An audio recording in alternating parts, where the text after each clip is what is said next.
의원 수고하셨습니다. 다음은 경기 화성을 출신의 개혁신당 이준석 의원 나오셔서 질문해 주시기 바랍니다.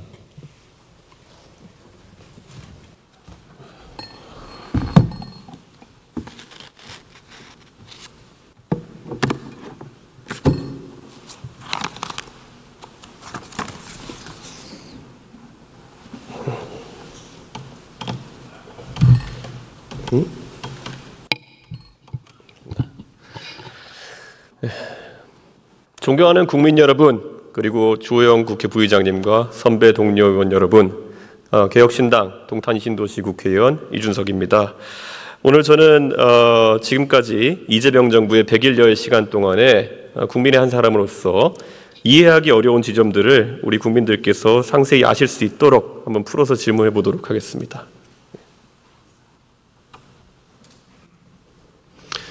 네, 김인석 총리님 앞으로 와주시면 감사하겠습니다.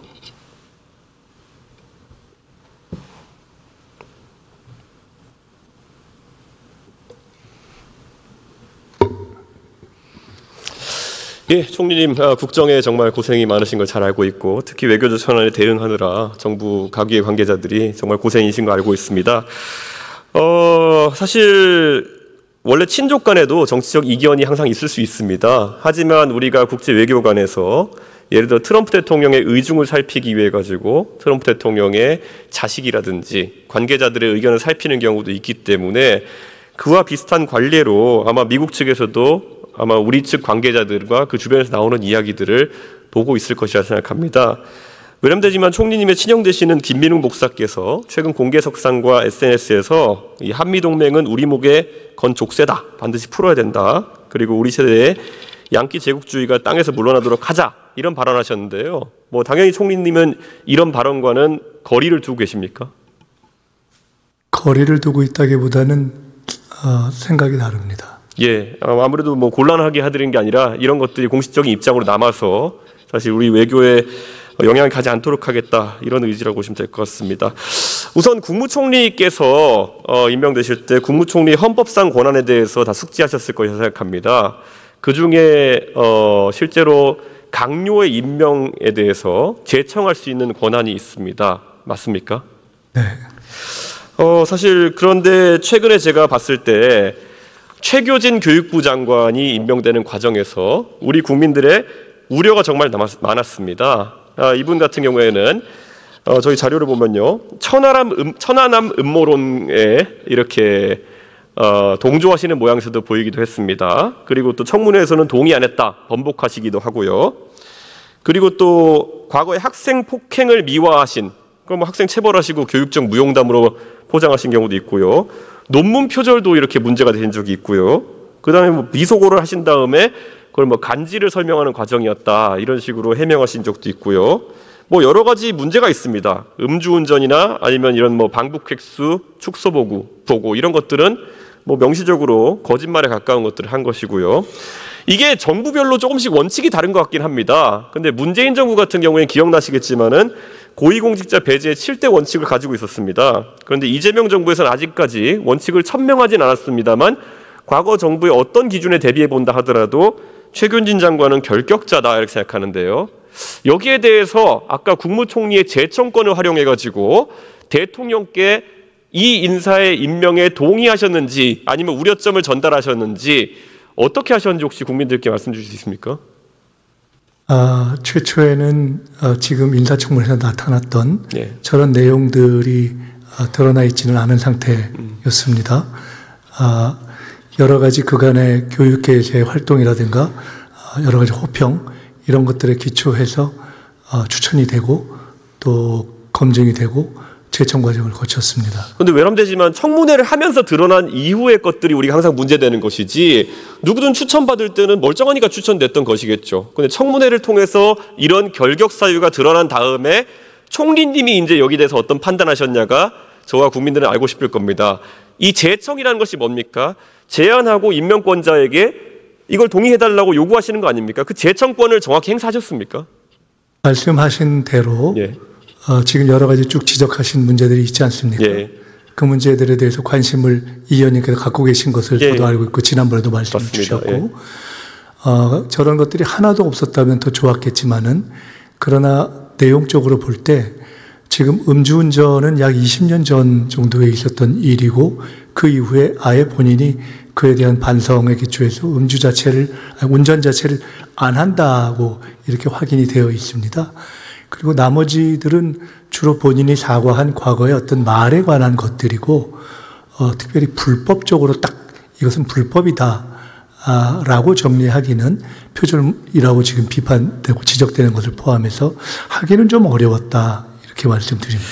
제가 지금 이 말씀을 드리는 이유는 내각의 인사들이 결국 지금 전 정부의 인사들이 계엄이라는 대한민국의 민주주의를 흔드는 위기 속에서 자기 할 일들을 하지 않아가지고 수사받고 지금 비판받고 있는 겁니다. 한덕수 전 총리 최근에 구속영장은 기각되셨지만은 한덕수 전 총리가 이상민 전 행안장관처럼 뭐 언론사의 단전단수를 실제 실행하도록 한다든지 이런 능동적 행위를 한 건 없습니다만 안 말린 거거든요. 대통령이 어떤 잘못된 행동을 하려고 할 때 직을 걸고 말리지 않았다. 방조의 혐의를 지금 받고 있는 것인데 저는 이번 정부에서도 강요들이 그 정도의 비장함을 가지고 임했으면 좋겠다. 그런 생각입니다. 지금 최교진 후보자에 대해서 저와 총리님의 관점은 다르지만은 앞으로 교육 정책이 공전된다고 한다면은 그리고 그것이 최교진 장관 개인의 문제 때문에 공전된다면은 인사검증에 소홀하고 재청권을 좀 더 적극적으로 행사하지 않은 총리님께 다시 제가 한번 책임을 물어야 될지도 모르겠습니다. 예. 특별히 관리해 주시길 부탁드리겠습니다. 잘 알았습니다. 예, 그리고 그 다음에 한번 보겠습니다. 정성호 장관님 잠깐 앞으로 와주시죠. 예.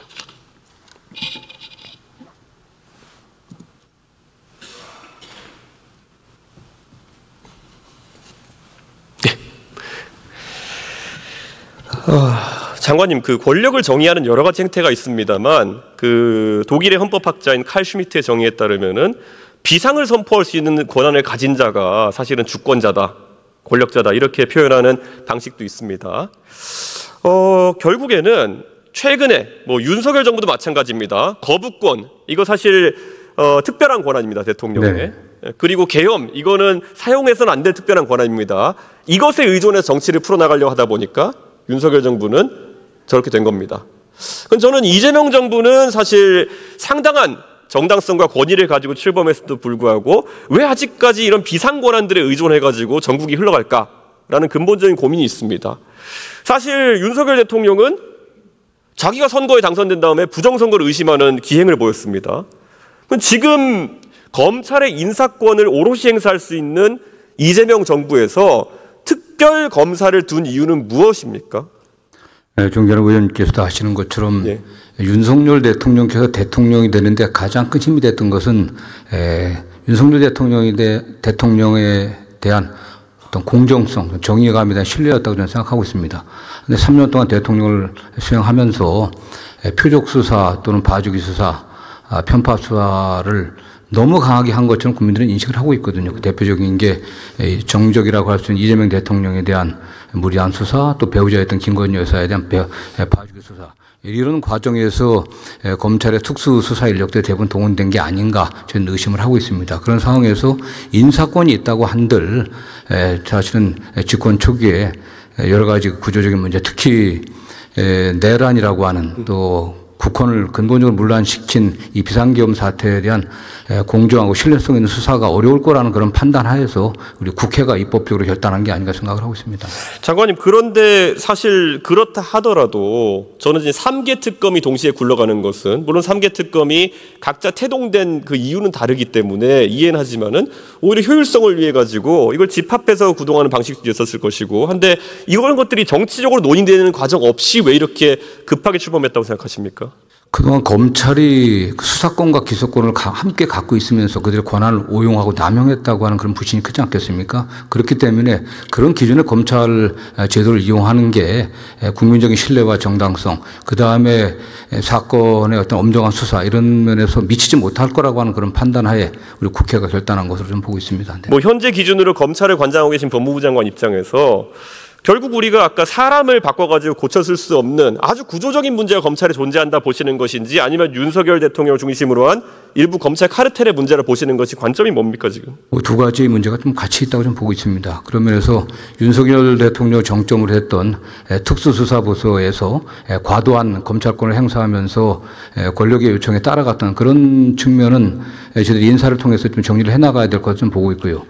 다만 지금 뭐 워낙 그 내란 비상계엄 사태가 엄중하지 않습니까, 사실은. 이게 그다음에 그뿐만 아니라 윤석열 정권 3년 내내 어쨌든 봐주기 수사했던 도이치모터스 사건을 필두로 한 김건희 여사에 관련된 사건이 계속 그 국정농단의 라고 의심할 수 있는 그런 사건이 드러나고 있기 때문에 그 특검을 할 수밖에 없었지 않나 생각을 하고 있습니다. 저는 외람되지만은 이게 사람의 문제가 아니라 구조적 문제고, 그렇다면은 이게 앞으로 새로 신설되는 수사 조직에서는 그런 문제가 발생하지 않을 거라 속단할 수 없다, 이런 생각을 좀 하고 있고요. 과거에 우리가 몇 년 전 되돌아가 보면 공수처에 대해서도 이게 만병통치약인 것처럼 이야기했지만은 정작 국가의 중요한 이 내란 수사, 계엄 수사를 하는 과정에서 한계성이 드러나지 않았습니까? 네네. 저는 그래서 지금 이 수사 기소 분리를 골자로 한 이 논의 자체가 좀 더 신중해야 된다 생각하는데 어떻게 보십니까? 그런 측면도 있고, 특히 공수처 관련해서는 공수처가 좀 제대로 좀 설립이 안 됐다고 보고 있습니다. 수사 인력도 매우 미약하고, 공수처를 물론 독립기관이라고 하지만 행정권의 일부인 수사권을 행사하는 기관인데 어떠한 통제나 간섭을 할 수 없는 그런 구조로 되어 있습니다. 그런 문제도 좀 있고, 그렇기 때문에 향후 국회에서 좀 논의가 좀 필요할 거다로 좀 보고 있고요. 네. 사실 검찰이 갖고 있는 수많은 내재적 문제가 특검의 수사에도 지금 존재할 수 있다는 지적은 계속 있어 왔습니다. 네네. 수사 기소가 함께 있는 것과 함께 아까 말했던 관리 감독권이 사실 부재한 상황이기 때문에 오히려 여권에서도 지금 수사하는 모습 보면 논란 지점들이 있을 거다, 저는 그 생각합니다. 저는 그런데 지금 사실 비상의 연속이 결국에는 헌법 체제의 불안전성을 갖고 있다, 이렇게 보거든요. 아까 제가 예시로 들었던 칼 슈미트라는 사람은 이것을 권력의 핵심이라 봤는데, 과거에 우리 독재라고 일컫는 군사정부 시절에도 계속 비상을 걸었던 겁니다. 결국 거기에 대해서 뭐 북한의 침입 이런 얘기를 하기도 하고요. 뭐 산업발전을 위해서 비상을 걸면서 국민들에게 자신들 독재를 합리화했던 건데, 그런 의심 받지 않기 위해서라도 빨리 평시의 체계로 돌아갈 필요가 있다, 그런 생각하는데 동의하십니까? 네, 그렇습니다. 네. 예. 그래서 지금 제가 또 인용하고 싶은 건 결국 로마의 공화정에 독재관 제도라는 것이 있었는데, 그 당시에 킨킨나투스라는 사람이 6개월 임기의 독재관을 맡아가지고 15일만 한 다음에 일 다 끝났다 한 다음에 그냥 떠나버렸습니다. 그래서 저분이 사실 그런 어떤 공정의 화신처럼 추앙받고 미국의 신시내티라는 도시의 이름까지 저 사람 이름 따서 붙일 정도로 유명해진 건데요. 저는 이것을 아마 특검과 우리 또 수사권 조정이라는 걸 총괄하시는 장관님께서 좀 참고하셔야 되는 것이 아닌가 생각합니다. 예, 알겠습니다. 네. 예, 그러면 그 행안부 장관님 잠깐 부탁드리겠습니다. 네, 감사합니다.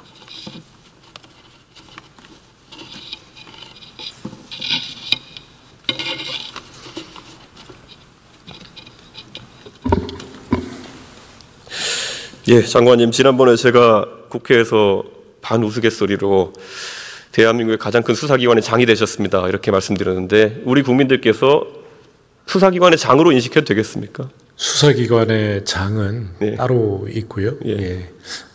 저는 그 행안부 장관일 뿐입니다. 경찰의 행정적인 면을 행안부 장관이 지원하는 것은 맞습니까? 행정적인 면에서부터 많은 부분이 독립적으로 행사되고 있습니다. 예, 저는 좀 적극적인 그런 행정을 좀 해주셨으면 좋겠는 것이 정책을 이 대행해주고 있는 뭐 이런 정도입니다. 예, 지금 사실 수사권 조정이 되면서 상당한 수사의 양 자체가 지금 경찰로 이관되어 오고 있고, 아까 존경하는 곽규택 의원님의 질의나 여러 곳에서도 그런 경향성이 드러나고 있습니다. 예, 아까도 말씀드렸지만 이게 중수청이 경찰 안으로 오는 것이 아닙니다. 예, 맞습니다. 예. 알고 있습니다.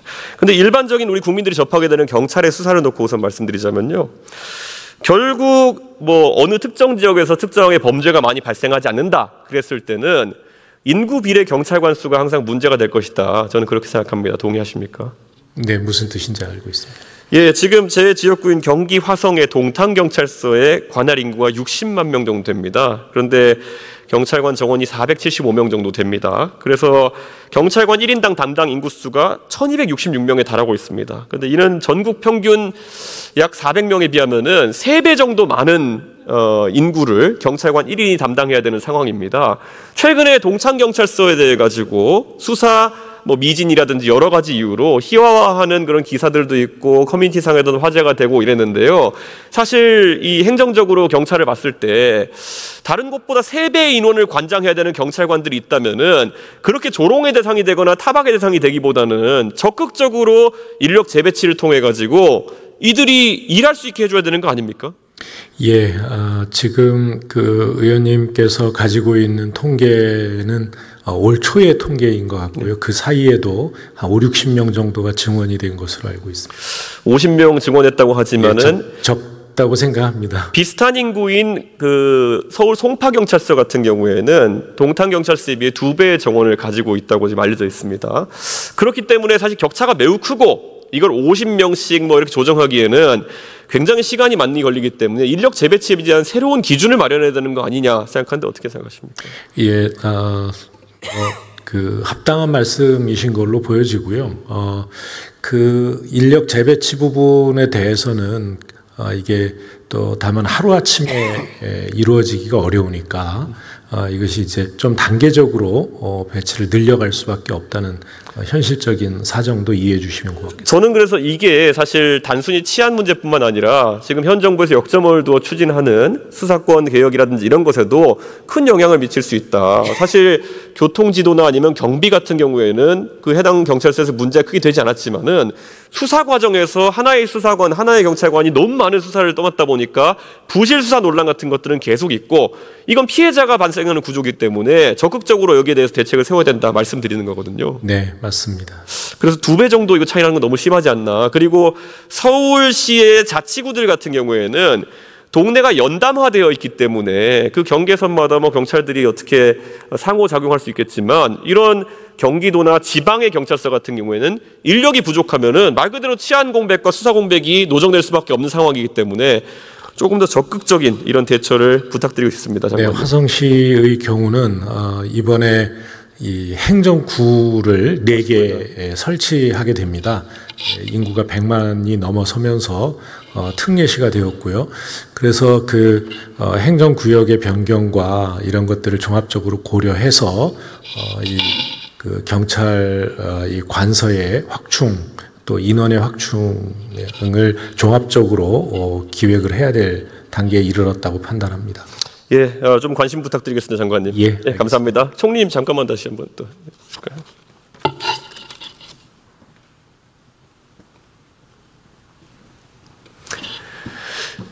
예, 총리님 각 부를 통할하시면서 국무회의를 주재하시기 때문에 한번 이걸 여쭤보고 싶습니다. 지금 정부조직법이 올라올 겁니다. 근데 정부조직법에 따르면은 지금 환경부나 방금 전에 행안부 같은 경우에는 상당한 업무 분장의 조정이 있는 것으로 보입니다. 동의하십니까?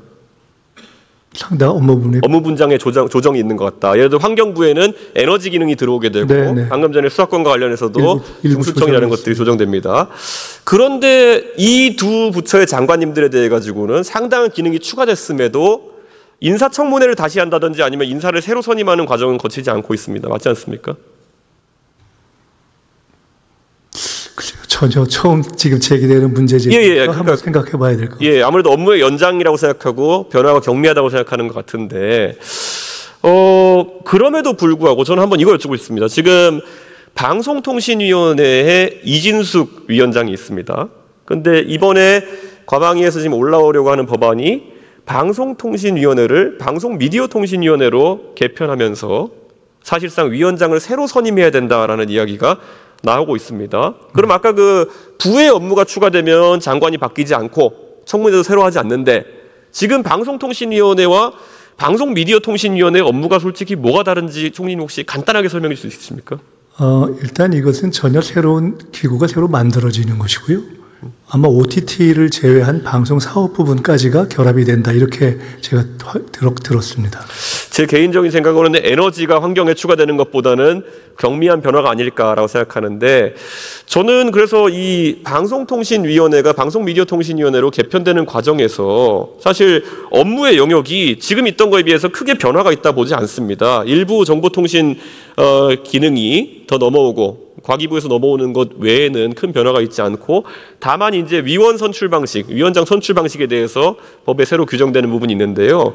이렇게 하다 보니까 이게 진짜 어떤 위원회 조직의 새로운 업무 분장이 필요해서가 아니라 말 그대로 정권의 불편한 인사인 이준숙 위원장을 교체하기 위한 위인 설법 같은 것 아니냐라는 지적이 나오는데 어떻게 생각하십니까?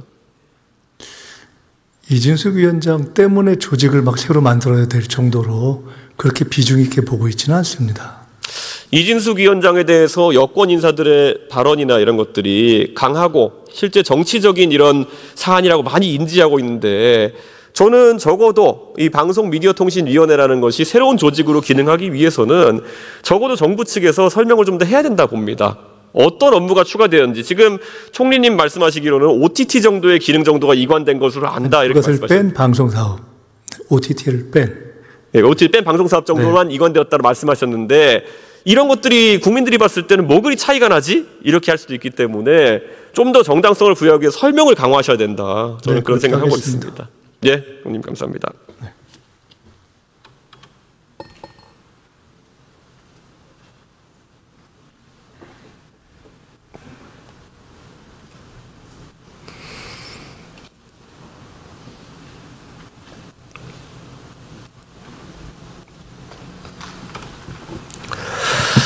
예, 존경하는 국민 여러분, 오늘 질의를 통해서 저는 대한민국의 민주주의라는 것은 비상을 벗어나서 안정적인 체계로 돌아갈 수 있을 때 다시 한번 회복되는 것이다, 이렇게 말씀드리고자 했습니다. 위인 설법이라는 비상 체계를 더 이상 가동하기보다는 형식 체계로 대한민국이 돌아갈 수 있도록 하는 것이 우리 입법부의 역할이라고 생각합니다.